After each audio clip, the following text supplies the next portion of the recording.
ٹھیک کلاس السلام علیکم، کیسے ہیں بیٹا؟ کیا حال چال ہے؟ امید ہے سب ٹھیک ہوں گے بیٹا۔ آج ہے 10 اگست اور پیر کا دن۔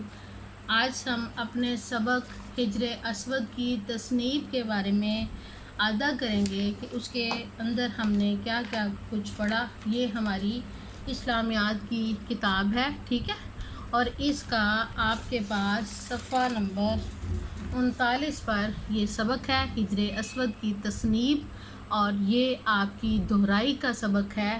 تو بیٹا ہم نے یہ پڑھا تھا اس میں کہ حضور اکرم صلی اللہ علیہ وسلم کے زمانے میں جب خانہ کعبہ کو نئے سرے سے تعمیر کرنے کی ضرورت پیش آئی تو اس وقت بہت سارے قبیلوں نے آپس میں جھگڑا کر لیا، اور اس جھگڑے کی وجہ یہ ہوئی کہ سب کہتے تھے کہ ہم ہجر اسود نصب کریں۔ لیکن دیکھیں، ہر کام میں، ہر معاملے میں اللہ تعالیٰ کا حکم اور اللہ تعالیٰ کی وحدانیت اس بات کو ظاہر کر دیتی ہے کہ اللہ تعالیٰ جس کو چاہتے ہیں وہی اس کام کو پایا تکمیل تک پہنچاتا ہے۔ تو جب لوگوں نے اس بات کا جھگڑا ڈال لیا تو آپ صلی اللہ علیہ وسلم نے سب لوگوں کو اکٹھا کر لیا اور انہیں کہا کہ جو شخص کل صبح خانہ کعبہ میں سب سے پہلے آئے گا وہ فیصلہ کرے گا کہ ہجر اسود کس نے نصب کرنا ہے۔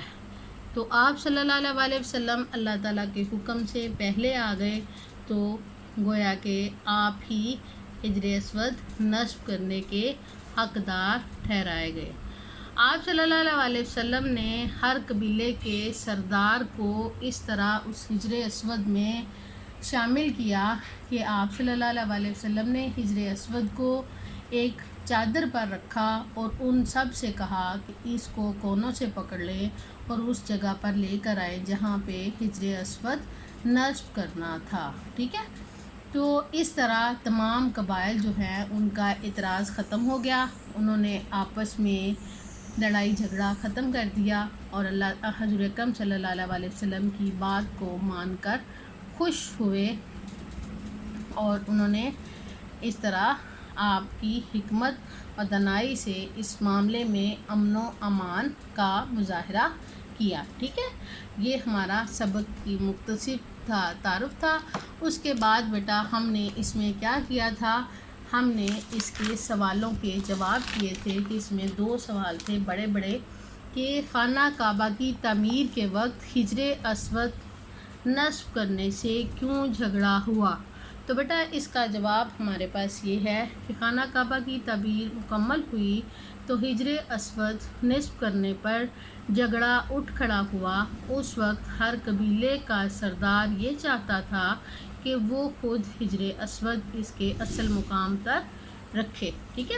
تو بیٹا ہر کسی کی خواہش ہوتی ہے کام کرنے کے لیے، تو اس لیے کبھی بھی آپ کے سامنے بھی کوئی ایسا کام آئے تو بڑوں کے صلاح مشورے کے ساتھ تو آپ نے لڑائی جھگڑا بالکل بھی نہیں کرنا۔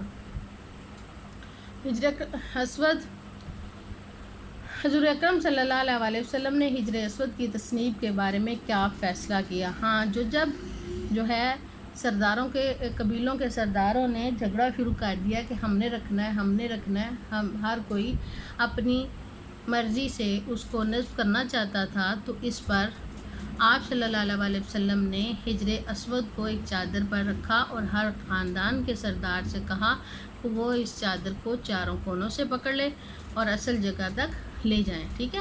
جب پتھر اپنی جگہ پر پہنچ گیا تو آپ صلی اللہ علیہ وسلم نے اسے اپنے ہاتھوں سے اصل مقام پر نصب کر دیا۔ تو یہاں اس کا سوال کا جواب کیا ہوا؟ حضور اکرم صلی اللہ علیہ وسلم نے ہجر اسود کو ایک چادر پر رکھا اور ہر خاندان کے سردار سے کہا کہ وہ اس چادر کو چاروں کناروں سے پکڑ کر اس کو اصل جگہ تک لے جائیں۔ جب پتھر اپنی جگہ پہنچ گیا تو آپ صلی اللہ علیہ وسلم نے اسے اپنے مبارک ہاتھوں سے اصل مقام پر رکھ دیا، ٹھیک ہے بیٹا۔ یہ اس کے سوالوں کے جواب تھے۔ اس کے بعد اس آپ کے سبق میں ورک شیٹ کا صرف ایک کوسچن دیا گیا ہے، خالی جگہ پر کا، ٹھیک ہے۔